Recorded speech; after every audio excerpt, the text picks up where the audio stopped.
ಈ ಎಲ್ಲ ಸುದ್ದಿಗಳಿಗಿಂತಲೂ ಕುತೂಹಲಕಾರಿ ಬೆಳವಣಿಗೆಯೊಂದು ಇವತ್ತು ಶಿವಮೊಗ್ಗದಲ್ಲಿ ನಡೆದಿದೆ. ತಮ್ಮ ಮಗ ಕಾಂತೇಶ್ಗೆ ಹಾವೇರಿ ಲೋಕಸಭಾ ಕ್ಷೇತ್ರದ ಟಿಕೆಟ್ ಸಿಗುತ್ತೆ ಅನ್ನುವ ನಿರೀಕ್ಷೆಯಲ್ಲಿ ಈಶ್ವರಪ್ಪನವರಿದ್ರು. ಆ ಟಿಕೆಟ್ ಮಾಜಿ ಮುಖ್ಯಮಂತ್ರಿ ಬಸವರಾಜ ಬೊಮ್ಮಾಯಿ ಅವರ ಪಾಲಾಗಿದೆ. ಇದರಿಂದ ಸಿಟ್ಟಿಗೆದ್ದ ಈಶ್ವರಪ್ಪನವರು ಮುಂದೇನು ಮಾಡಬೇಕು ಅನ್ನುವ ಚರ್ಚೆ ಮಾಡೋದಕ್ಕೆ ತಮ್ಮ ಬೆಂಬಲಿಗರ ಸಭೆ ಕರೆದಿದ್ರು ಇವತ್ತು ಶಿವಮೊಗ್ಗದಲ್ಲಿ. ಸಭೆಯಲ್ಲಿ ಚರ್ಚೆಯ ನಂತರ ಘೋಷಣೆ ಮಾಡಿದ್ದಾರೆ, ಶಿವಮೊಗ್ಗ ಲೋಕಸಭಾ ಕ್ಷೇತ್ರದಿಂದ ಪಕ್ಷೇತರರಾಗಿ ಸ್ಪರ್ಧಿಸ್ತೀನಿ ಅಂತ. ಶಿವಮೊಗ್ಗ ಲೋಕಸಭಾ ಕ್ಷೇತ್ರದಿಂದ ಪಕ್ಷೇತರವಾಗಿ ಸ್ಪರ್ಧಿಸುವುದಕ್ಕೆ ಈಶ್ವರಪ್ಪನವರು ನಿರ್ಧಾರ ಮಾಡಿ ಸಭೆಯಲ್ಲಿ ಘೋಷಣೆ ಮಾಡಿದ್ದಾರೆ.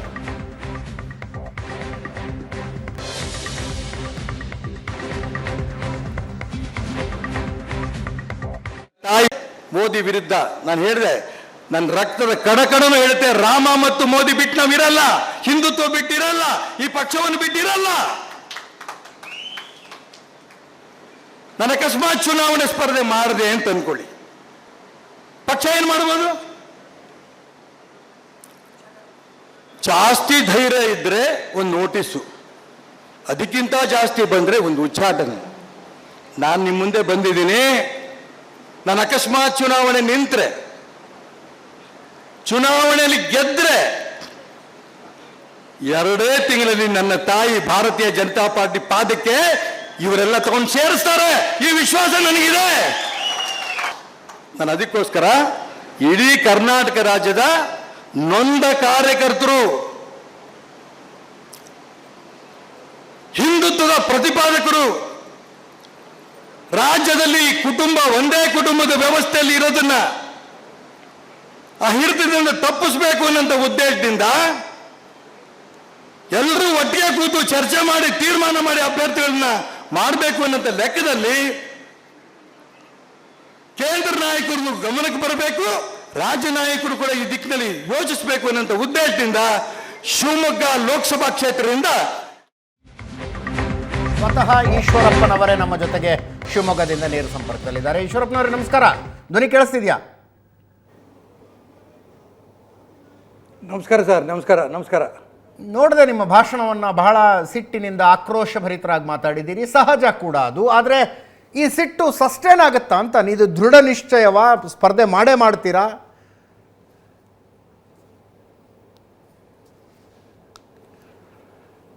ಇವತ್ತು ಶಿವಮೊಗ್ಗ ನಗರದ ಭಾರತೀಯ ಜನತಾ ಪಾರ್ಟಿಯ ಹಿಂದುತ್ವವಾದಿಗಳ ನನ್ನ ಹಿತೈಷಿಗಳು ಸ್ಪಷ್ಟವಾಗಿ ಹೇಳಿದ್ದಾರೆ, ರಾಜ್ಯದಲ್ಲಿ ಕಾಂಗ್ರೆಸ್ ಸಂಸ್ಕೃತಿಯ ಭಾರತೀಯ ಜನತಾ ಪಾರ್ಟಿ ಇರಬಾರ್ದು.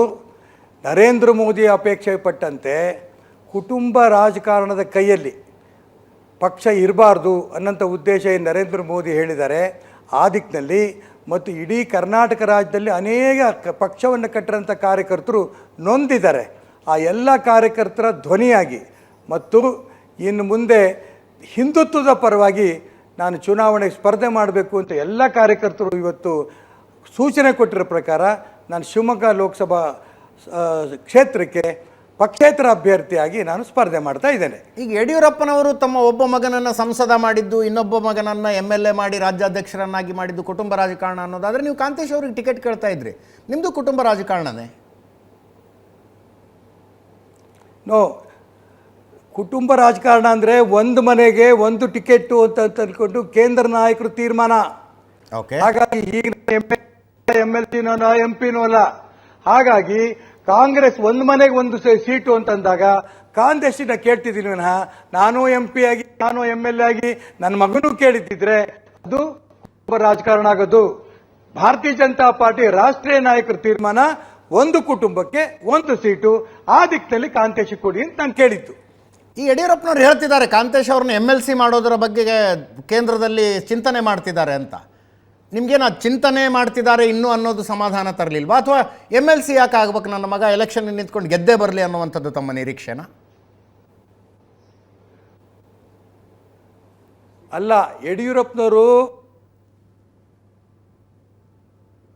ಕೊಡ್ತೇನೆ ಮತ್ತು ಹಾವೇರಿ ಲೋಕಸಭಾ ಕ್ಷೇತ್ರದಲ್ಲಿ ಓಡಾಟಿ ಗೆಲ್ಲಿಸ್ತೇನೆ ಅನ್ನಂತ ಮಾತು ಕೊಟ್ಟಿದ್ರು. ಆ ಮಾತನ್ನ ಮುರಿದ್ರಲ್ಲ ಇದು ನೋವು ನಮ್ಮೆಲ್ಲರೂ ಕೂಡ. ಹಾಗಾಗಿ ಅವ್ರ ಮಾತನ್ನ MLC ಮಾಡ್ತಾರೋ ಬಿಡ್ತಾರೋ ಗೊತ್ತಿಲ್ಲ. ನಾನು ನನ್ನ ಕ್ಲಿಯರ್ ಚಿಟ್ ಸಿಕ್ಕಾಗ, ನನ್ನ ಕೇಸಿನ ಬಗ್ಗೆ ಕ್ಲಿಯರ್ ಚಿಟ್ ಸಿಕ್ಕಾಗ ನಾಳೆ ಮಾಡ್ತೀನಿ ಮಿನಿಸ್ಟ್ರು, ನಾಡ್ದು ಮಾಡ್ತೀನಿ ಮಿನಿಸ್ಟ್ರು ಅಂತ ಹೇಳಿ ಸುಳ್ಳು ಹೇಳ್ಕೊತ ಬಂದರು. ಮೊದಲನೇ ಸುಳ್ಳದು, ಎರಡನೇ ಸುಳ್ಳು MP ಟಿಕೆಟ್ ಕೊಡ್ತೀನಿ ಗೆಲ್ಲಿಸ್ತೀನಿ ಅನ್ನೋದು. ಮತ್ತಿನ್ಯಾವ ವಿಚಾರ ನಂಬಲ್ಲ. ಹಾಗಾಗಿ ಅವ್ನು MLC ಮಾಡ್ತಾರೋ MLC ಮಾಡ್ತಾರೋ MP ಮಾಡ್ತಾರೋ ಪ್ರಶ್ನೆ ಅಲ್ಲ. ಇದು ಸೈದ್ಧಾಂತಿಕವಾದ ಹೋರಾಟ. ಇಡೀ ರಾಜ್ಯದ ಕಾರ್ಯಕರ್ತರ ಪರವಾಗಿ ಮಾಡ್ತಾರಂಥ ಹೋರಾಟ, ಹಿಂದುತ್ವದ ಪರವಾಗಿರೋಂಥ ಹೋರಾಟ ಇದು.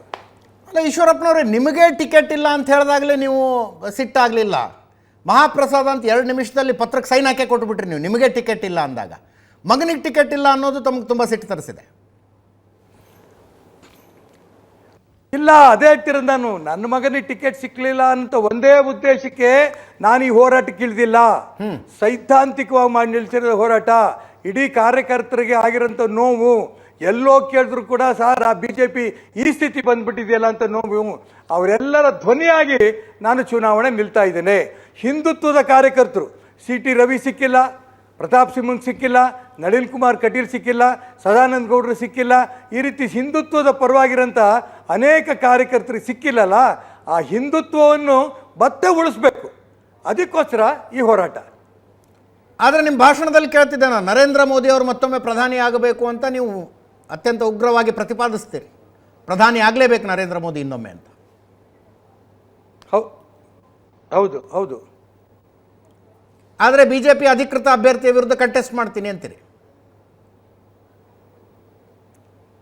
ನೋ, ನಾನು ಅದಕ್ಕೋಸ್ಕರ ಹೇಳ್ತಿರೋದು, ಈ ಕ್ಷೇತ್ರ ಜನ ಭಾರತೀಯ ಜನತಾ ಪಾರ್ಟಿಯ ಅಧಿಕೃತ ಅಭ್ಯರ್ಥಿ ರಾಘವೇಂದ್ರ ಇರ್ಬೋದು. ನನ್ನ ವಿಚಾರ ಸಿದ್ಧಾಂತ ಹೃದಯ ಬಗದರೂ ಕೂಡ ನಾನು ಮೋದಿ ಭಾರತೀಯ ಜನತಾ ಪಾರ್ಟಿ ಇರ್ಬೇಕಾರೆ ನಾನು ಗೆದ್ದು ಅದೇ ನರೇಂದ್ರ ಮೋದಿ ಪ್ರಧಾನಮಂತ್ರಿಯಾಗಿ ಕೈ ಎತ್ತೀನಿ. ನರೇಂದ್ರ ಮೋದಿ ವಿರುದ್ಧ ಅಲ್ಲ. ನರೇಂದ್ರ ಮೋದಿ ನಾನು ಕೈ ಎತ್ತಿ MP ಆಗಿ ಕೈ ಎತ್ತಿ ಮತ್ತೊಮ್ಮೆ ಪ್ರಧಾನಮಂತ್ರಿ ಆಗ್ತೀನಿ. ನಾನು ನರೇಂದ್ರ ಮೋದಿ ವಿರುದ್ಧ ಇದಲ್ಲ. ಈಗ ತಾವು ಶಿವಮೊಗ್ಗದಿಂದ ಸ್ಪರ್ಧೆ ಮಾಡೋದು, ತಮ್ಮ ಮಗ ಹಾವೇರಿಯಿಂದ ಪಕ್ಷೇತರರಾಗಿ ಸ್ಪರ್ಧೆ ಮಾಡೋದು, ಆ ಥರದ್ದು ಏನಾದ್ರು ಚರ್ಚೆ ನಡೀತಾ ಇವತ್ತಿನ ಸಭೆಯಲ್ಲಿ? ಇಲ್ಲ, ಕೆಲವರು ಹೇಳಿದ್ರು ಹಾವೇರಿಗೆ ಅವ್ರನ್ನ ಇಲ್ಲಿ ನೀವು ಕಂಟೆಸ್ಟ್ ಮಾಡೋದು ಅವಶ್ಯಕತೆ ಇಲ್ಲ, ಹಾವೇರಿಗೆ ಯಾರು ಕೊಡಲಿ, ನಾಳೆ ನರೇಂದ್ರ ಮೋದಿ ಬರ್ತಾ ಇದ್ದಾರೆ, ಹಾವೇರಿಗೆ ಕೊಡಿ ಅಂತ ಅನೇಕರು ಕೇಳಿದ್ರು. ಆದರೆ ಅದು ಅಲ್ಲ. ನಾನು ಹೇಳಿದ್ನಲ್ಲ, ಈ ಸಿದ್ಧಾಂತಕ್ಕೋಸ್ಕರ ಮಾಡ್ತಾ ಇರೋದು. ನನಗೂ ಟಿಕೆಟು ಇಲ್ಲಿಂದ ಹಾವೇರಿಯಿಂದ ಕಾಂತೇಶ ಈ ಪ್ರಶ್ನೆ ಇಲ್ಲ. ಒಂದು ಮನೆಗೆ ಒಂದು ಟಿಕೆಟು ಅಂತ ಆಗಿದ್ದಾಗ, ಅವನಿಗೆ ಹಾವೇರಿ ರಿಜೆಕ್ಟ್ ಆದಾಗ ನಾನು ಇಲ್ಲಿಂದ ಸ್ಪರ್ಧೆ ಮಾಡೋದಕ್ಕೆ ಹೊರಟಿದ್ದೀನಿ. ಈಗ ಒಂದು ಕಾಂತೇಶ್ ಅವರಿಗೆ ಟಿಕೆಟ್ ನಿರಾಕರಿಸಿದ್ದು, ನೀವು ಕಳೆದ ವಿಧಾನಸಭಾ ಚುನಾವಣೆಯಲ್ಲಿ ಪಕ್ಷದ ಆದೇಶ ಅಂತ ನಾನು ಸ್ಪರ್ಧೆ ಮಾಡೋದಿಲ್ಲ ಅಂತ ಹೇಳಿದ್ರಿ. ಆದರೆ ಪಕ್ಷದ ಆದೇಶದ ವಿರುದ್ಧ ಕಾಂಗ್ರೆಸ್ಸಿಗೆ ಹೋಗಿ ಅಲ್ಲಿ ಸ್ಪರ್ಧೆ ಮಾಡಿ ಸೋತು ವಾಪಸ್ ಬಂದಂಥ ಜಗದೀಶ್ ಶೆಟ್ಟರ್ ಅವರಿಗೆ ಬೆಳಗಾವಿ ಟಿಕೆಟ್ ಕೊಡೋ ಚರ್ಚೆ ನಡೆದಿದೆ ಅನ್ನೋದು ನಿಮ್ಗೊಂಥರ ಗಾಯದ ಮೇಲೆ ಬರೆ ಎಳೆದಂಗಾಗಿದೆ ಅನ್ಸುತ್ತೆ. ನನಗಲ್ಲ, ಇಡೀ ಕರ್ನಾಟಕ ರಾಜ್ಯದ ಕಾರ್ಯಕರ್ತರು ಕೇಳ್ತಿರೋದು ಅದನ್ನೇ. ಒಂದು ಮಾತು ನೀವು ಹೇಳ್ತಿದ್ದಂಗೆ, ಪಾರ್ಟಿ ಹೇಳ್ತಿದ್ದಂಗೆ ದೆಹಲಿಯಿಂದ ನೀವು ಸ್ಪರ್ಧೆ ಮಾಡಲ್ಲ ಅಂತ ಹೇಳಿದ್ರಿ. ಆದರೆ ಪಕ್ಷ ಏನು ಮಾಡ್ತು?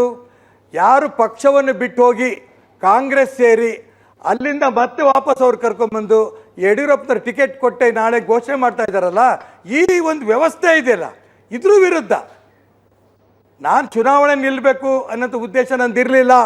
ಆದರೆ ಈ ಒಂದು ವ್ಯವಸ್ಥೆ ಕರ್ನಾಟಕ ರಾಜ್ಯದಲ್ಲಿ ಭಾರತೀಯ ಜನತಾ ಪಾರ್ಟಿ ಒಂದು ರೀತಿ ಕಾಂಗ್ರೆಸ್ಸಿನ ಸಂಸ್ಕೃತಿ ದಿಕ್ಕಲ್ಲಿ ಹೋಗ್ತಾ ಇದೆಯಲ್ಲ, ಇದನ್ನು ಪ್ರತಿಭಟನೆ ಮಾಡಬೇಕು ಅಂತ ಇಡೀ ಕರ್ನಾಟಕ ರಾಜ್ಯದ ಕಾರ್ಯಕರ್ತರ ಅಪೇಕ್ಷೆ ಇದೆ. ಆ ದಿಕ್ಕಲ್ಲಿ ಈ ಚುನಾವಣೆ ಸ್ಪರ್ಧೆ ಮಾಡ್ತಾ ಇದ್ದೀನಿ. ಇವತ್ತಿನ ಸಭೆ ನಾನು ಇನ್ನು ವಿವರಗಳನ್ನು ತಗೋಬೇಕು, ನಮ್ಮ ರಾಜೇಶ್ ಕಾಮತ್ ಅವ್ರ ಹತ್ರ ತಗೊಳ್ತೀನಿ. ಎಷ್ಟು ಜನ ಬಂದಿದ್ರು, ಯಾರ್ಯಾರು ಬಂದಿದ್ರು? ಶಿವಮೊಗ್ಗದ ಪದಾಧಿಕಾರಿಗಳಿದ್ರ, ಆಫೀಸ್ ಬಿಯರರ್ಸ್ ಇದ್ರ BJP ಅವರು? ಶಿವಮೊಗ್ಗ ನಗರದ ಎಲ್ಲ ಸಮಾಜದ ಪ್ರತಿಷ್ಠಿತ ಜನ, ಶಿವಮೊಗ್ಗ ನಗರದ ಇಡೀ ಒಂದು ಬಣಜಾರ್ ಸಮುದಾಯ ಭವನ ಪೂರ್ಣ ತುಂಬಿ ತುಳುಕ್ತಾ ಇತ್ತು. ಪಕ್ಷದ ಕಾರ್ಯಕರ್ತರು ಅಂತ ನಾನು ಕರೆದಿರಲಿಲ್ಲ. ಅವ್ರಿಗವರೇ ಒಬ್ರಿಗೊಬ್ರು ಮಾತಾಡಿ ಹಿತೈಷಿಗಳು ಸೇರಿದಂಥ ಸಭೆ ಇದು. ಭಾರತೀಯ ಜನತಾ ಪಾರ್ಟಿಗೆ ಸಭೆ ಅಲ್ಲ ಇದು.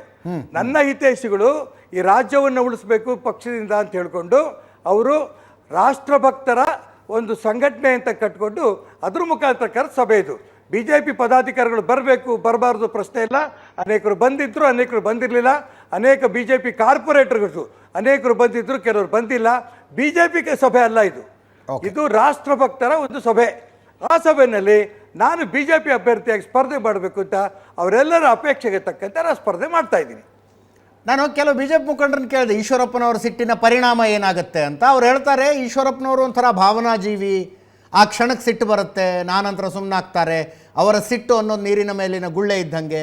ನಾವು ಅವ್ರ ಮನೆಗೆ ಹೋಗ್ತೀವಿ, ಮಾತಾಡ್ತೀವಿ, ಸಂಘದ ಕಡೆಯಿಂದ ಮಾತಾಡಿಸ್ತೀವಿ, ಈಶ್ವರಪ್ಪನವ್ರನ್ನ ಕನ್ವಿನ್ಸ್ ಮಾಡ್ತೀವಿ ಅಂತಾರೆ. ಅಲ್ಲಲ್ಲ, ನಾನು ಹೇಳ್ತಿರೋದು ಎಲ್ಲ ಅಂಶಗಳನ್ನು ನಾನು ಯಾತಕ್ಕೆ ಅವ್ರು ಕನ್ವಿನ್ಸ್ ಮಾಡಕ್ಕೆ ಬರೋರ್ನೇ ನಾನು ವಾಪಸ್ ಕನ್ವಿನ್ಸ್ ಮಾಡಿ ಕಳಿಸ್ತೀನಿ. ಇದರಲ್ಲಿ ಯಾವ ಅನುಮಾನನೂ ಇಲ್ಲ. ಇವತ್ತು ನಾವು ತಗೊಂಡಿರೋಂಥ ಸ್ಟ್ಯಾಂಡಿನ ಬಗ್ಗೆ ಇಡೀ ಸಭೆ ಸಂತೋಷದಿಂದ ಒಪ್ಪಿಗೆ ಕೊಟ್ಟು ಕೇಕ್ ಹಾಕಿ ಶಿಳ್ಳೆ ಹಾಕಿ ಇದು ನಿಲ್ಲೇಬೇಕು, ನಿಮ್ಮ ಜೊತೆ ನಾವು ನಿಂತ್ಕೋತೇವೆ, ನಿಮ್ಮನ್ನು ಗೆಲ್ಲಿಸ್ತೇವೆ, ಕರ್ನಾಟಕ ರಾಜ್ಯದಲ್ಲಿ ಭಾರತೀಯ ಜನತಾ ಪಾರ್ಟಿ ನರೇಂದ್ರ ಮೋದಿ ತಕ್ಕಂತೆ ಅವರ ಅಪೇಕ್ಷೆಗೆ ತಕ್ಕಂತೆ BJP ಬೆಳೆಸ್ತೇವೆ ಅನ್ನೋಂಥ ತೀರ್ಮಾನ ಇವತ್ತಿನ ಸಭೆಯಲ್ಲಿ ಆಗಿದೆ. ಹಿಂದೆ ನೀವು ಸಂಗೊಳ್ಳಿ ರಾಯಣ್ಣ ಬ್ರಿಗೇಡ್ ಮಾಡಿದ್ರಿ, ಅದು ಆ ಸಂದರ್ಭದಲ್ಲಿ ಇದೇ ರೀತಿಯಾಗಿ ಬಂದು ಕನ್ವಿನ್ಸ್ ಮಾಡಿದರು, ಪ್ಯಾರಲಲ್ ಸಂಘಟನೆ, ಒಂದು ಸಮಾನಾಂತರ ಸಂಘಟನೆ ಒಂದು ಬೇಡ ಅಂತ. ತಾವು ಕನ್ವಿನ್ಸ್ ಆದ್ರಿ ಅವಾಗ? ಕನ್ವಿನ್ಸ್ ಆದೆ ಅಂತಂದ್ರೆ ದೊಡ್ಡವ್ರ ಮಾತು ಅವತ್ತು ಕೇಳಿದೆ ನಾನು. ಅವತ್ತು ಕನ್ವಿನ್ಸ್ ಮಾಡೋಷ್ಟು ಶಕ್ತಿ ನನಗೆ ಇರಲಿಲ್ಲ. ಅನೇಕರು ಇವತ್ತು ಹೇಳ್ತಾ ಇದ್ದಾರೆ, ಆ ಸಂಗೊಳ್ಳಿ ರಾಯಣ್ಣ ಬ್ರಿಗೇಡ್ ಇದ್ದಿದ್ದಿದ್ರೆ ಇವತ್ತು ಆ ದಲಿತರು, ಹಿಂದುಳಿದವರು ದೊಡ್ಡ ಸಂಘಟನೆ ಬೆಳೀತಾ ಇತ್ತು, ಭಾರತೀಯ ಜನತಾ ಪಾರ್ಟಿಗೆ ಲಾಭ ಆಗ್ತಾ ಇತ್ತು. ಪ್ಯಾರಲಲ್ ಅಲ್ಲ ಅದು, ಭಾರತೀಯ ಜನತಾ ಪಾರ್ಟಿಗೆ ಲಾಭ ಆಗೋದಕ್ಕೆ ಮಾಡಿದಂಥ ಸಂಘಟನೆ. ಅದಕ್ಕೆ ಯಡಿಯೂರಪ್ಪನವ್ರು ಡೆಲ್ಲಿಗೆ ಹೋಗಿ ಅಮಿತ್ ಶಾ ಕಂಪ್ಲೇಂಟ್ ಕೊಟ್ಟಿದ ತಕ್ಷಣ ಬಹಳ 2-3 ಗಂಟೆ ಡೆಲ್ಲಿಲಿ ಚರ್ಚೆ ಆಗಿ ದೊಡ್ಡವರೆಲ್ಲ ಹೇಳಿದ್ಮೇಲೆ ನಾನು ತಗೋಬೇಕಾಯ್ತು, ನಾನು ಹೋಗಲಿಲ್ಲ. ಆದರೆ ಈಗ ದೊಡ್ಡವರು ಯಾರು ಬಂದು ಮಾತಾಡಿದ್ರೆ ಅವ್ರನ್ನೂ ಕನ್ವಿನ್ಸ್ ಮಾಡೋಂಥ ಶಕ್ತಿ ಇವತ್ತು ನನಗೆ ಬಂದಿದೆ. ಆ ದಿಕ್ಕಿನಲ್ಲಿ ಅವರೆಲ್ಲರೂ ಕೂಡ ನಾನು ಹತ್ರ ಬಂದರೆ ನಾನು ಕನ್ವಿನ್ಸ್ ಮಾಡ್ತೀನಿ, ಮತ್ತು ಅದೇ ದಿಕ್ಕಲ್ಲಿ ನಾನು ಚುನಾವಣೆ ಸ್ಪರ್ಧೆ ಮುಂದುವರಿಸ್ತೀನಿ. ಈಗ ತಮ್ಮ ಭಾಷಣ ಆದ ನಂತರ ಜಗದೀಶ್ ಶೆಟ್ಟರ್ ರಿಯಾಕ್ಟ್ ಮಾಡಿದ್ದಾರೆ. ಈಶ್ವರಪ್ಪ ಭಾವನಾತ್ಮಕವಾಗಿ ಮಾತಾಡಿದ್ದಾರೆ, ಅಸಮಾಧಾನ ಆಗಿ ಇದ್ದಾಗ ಇದೆಲ್ಲ ನಡೆಯುತ್ತೆ, ವರಿಷ್ಠರು ಈಶ್ವರಪ್ಪನವರ ಮನವೊಲಿಕೆ ಮಾಡ್ತಾರೆ ಅಂತ ಜಗದೀಶ್ ಶೆಟ್ಟರ್ ಹೇಳಿದ್ದಾರೆ. ಇನ್ನು ಬಸವರಾಜ ಬೊಮ್ಮಾಯಿ ಅವರು ಹೇಳ್ತಾರೆ, BJPಯನ್ನು ಕಟ್ಟಿ ಬೆಳೆಸಿದವರು ಈಶ್ವರಪ್ಪ, ಅವರು ಪಕ್ಷದ ಶಿಸ್ತಿನ ಸಿಪಾಯಿ, ಈಶ್ವರಪ್ಪನವ್ರ ಜೊತೆ ನಾನು ಮಾತಾಡ್ತೀನಿ, ಟಿಕೆಟ್ ಘೋಷಣೆ ಹೈಕಮಾಂಡ್ ಮಾಡಿದೆ, ಇದು ವರಿಷ್ಠರ ತೀರ್ಮಾನ, ಮೋಸ ಮಾಡಿಲ್ಲ ಅಂತ ಬಸವರಾಜ ಬೊಮ್ಮಾಯಿ ಅವರು ಹೇಳ್ತಾರೆ. ನಾನು ಭಾವನಾಜೀವಿನೂ ಹೌದು, ಪಕ್ಷನಿಷ್ಠ ಕಾರ್ಯಕರ್ತನೂ ಹೌದು. ಜಗದೀಶ್ ಶೆಟ್ಟರ್ ಹೇಳಿದ್ದಕ್ಕೂ ಒಪ್ತೇನೆ, ಬೊಮ್ಮಾಯಿ ಹೇಳಿದ್ದಕ್ಕೂ ಒಪ್ತೇನೆ. ಆದರೆ ಪಕ್ಷದ ಹೈಕಮಾಂಡ್ ತೀರ್ಮಾನ ಅಂತ ಹೇಳ್ತಿದಾರಲ್ಲ, ಇದೇ ಬಸವರಾಜ ಬೊಮ್ಮಾಯಿ ಅವರು ಅವ್ರಿಗೆ ನನಗೆ ಬೇಡ ಅಂತ ಹೇಳಿದ್ರು. ಅವರೇ ಚುನಾವಣಾ ಸಮಿತಿಯಲ್ಲಿ ಕೂತ್ಕೊಂಡು ಕಾಂತೇಶನ್ ಟಿಕೆಟ್ ಕೊಡಬೇಕು ಅಂತ ಅವರೇ ಹೇಳಿದ್ರು. ಹಾಗಾಗಿ ಹೈಕಮಾಂಡ್ ತೀರ್ಮಾನ ಅಲ್ಲ ಇದು, ಇದು ಯಡಿಯೂರಪ್ಪನವ್ರ ತೀರ್ಮಾನ. ಯಡಿಯೂರಪ್ಪನವ್ರೀಗ ನಿನ್ನೆ ನೀವು ಹೇಳಿದ್ರಿ, ಬಸವರಾಜ ಬೊಮ್ಮಾಯಿ ಕರೆದು ನಾನು ಒಪ್ಪಿಸಿದ್ದೇನೆ, ಹಂಗಾರೆ ಹೈಕಮಾಂಡ್ ತೀರ್ಮಾನ ಇದು. ಜಗದೀಶ್ ಶೆಟ್ಟರ್ ಕರೆದು ನಾನು ಒಪ್ಪಿಸಿದ್ದೇನೆ ಬೆಳಗಾಂಗೆ. ಅರೆ, ನೀವು ಇಲ್ಲೇ ಒಪ್ಪಿಸಿದ ತೀರ್ಮಾನ ಮಾಡಿದ್ರೆ ಹೈಕಮಾಂಡ್ ಯಾಕೆ ಬೇಕಿತ್ತಾಗಾರೆ? ಇಲ್ಲ, ಇದಷ್ಟು ಯಡಿಯೂರಪ್ಪನವ್ರ ಪ್ರಯತ್ನ. CT ರವಿಗೆ ಯಾಕೆ ತಪ್ಪಿಸಿದ್ರು?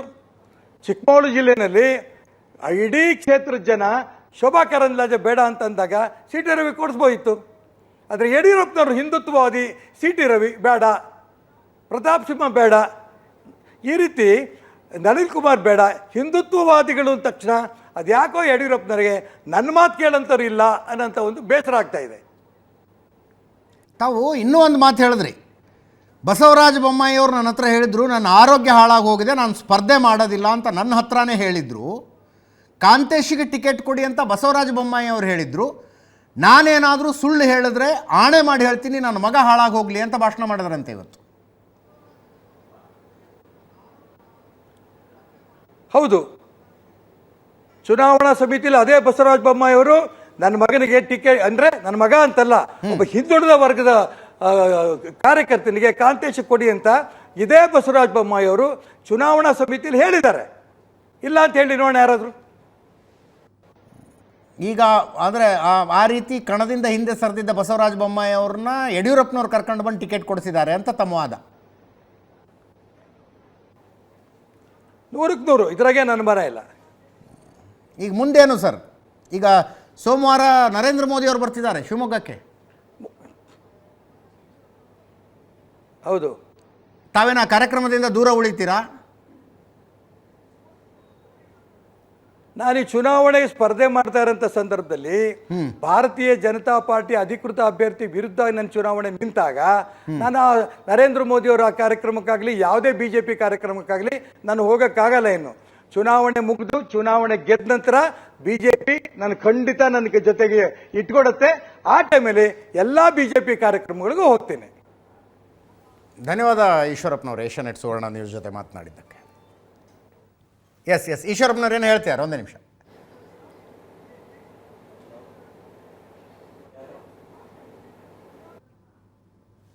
ಧ್ವನಿ ಕಡಿತಗೊಂಡಿದೆ. ಸದ್ಯಕ್ಕೆ ಅವ್ರದ್ದು ದೃಢ ನಿಶ್ಚಯ ಅಂತ ಅನ್ನಿಸ್ತಾ ಇದೆ. ಇವತ್ತಿನ ಬೆಂಬಲಿಗರ ಹಿತೈಷಿಗಳ ಸಭೆ ಅಂತ ಕರೆದರು. ಕೆಲವು ಕಾರ್ಪೊರೇಟರ್ಗಳಿದ್ರಂತೆ, ಮೇಯರ್ ಉಪಮೇಯರ್ನೂ ಬಂದಿದ್ರು ಅಂತ ಬ್ರೇಕಿಂಗ್ ನೋಡ್ತಾ ಇದ್ದೇನೆ. ಅಲ್ಲಿ ಚರ್ಚೆಯ ನಂತರ ಘೋಷಣೆ ಮಾಡಿದ್ದಾರೆ. ಈಶ್ವರಪ್ಪನವರನ್ನ ಹತ್ತಿರದಿಂದ ಬಲ್ಲವರು ಹೇಳ್ತಾರೆ, ಅವ್ರಿಗೆ ಸ್ವಲ್ಪ ಇಂಪಲ್ಸಿವ್, ಸಿಟ್ಟು ಬಂದಾಗ ಹಂಗೆ ಹೇಳ್ತಾರೆ. ನಾಳೆ BJP ಹಿರಿಯ ಮುಖಂಡರವ್ರ ಮನೆಗೆ ಹೋಗ್ತಾರೆ, ಸಂಘದ ಹಿರಿಯ ಮುಖಂಡರು ಹೋಗ್ತಾರೆ, ಮಾತಾಡಿಸ್ತಾರೆ.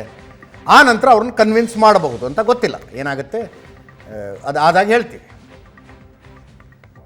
ಹಾವೇರಿ ಕ್ಷೇತ್ರದಿಂದ ಕಾಂತೇಶ್ಗೆ ಟಿಕೆಟ್ ಕೊಡಿಸ್ತೀನಿ, ಜೊತೆಗೆ ನಾನೇ ಓಡಾಡಿ ಗೆಲ್ಲಿಸ್ಕೊಂಡು ಬರ್ತೀನಿ ಅಂತ ಯಡಿಯೂರಪ್ಪನವರು ಮಾತು ಕೊಟ್ಟಿದ್ರು ಅಂತ ಈಶ್ವರಪ್ಪನವರು ಹೇಳ್ತಾರೆ.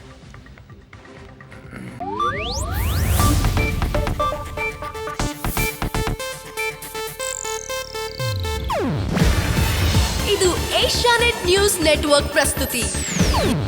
ನೀವು ನೋಡ್ತಿದ್ದೀರಾ ಏಷ್ಯಾನೆಟ್ ಸುವರ್ಣ ನ್ಯೂಸ್.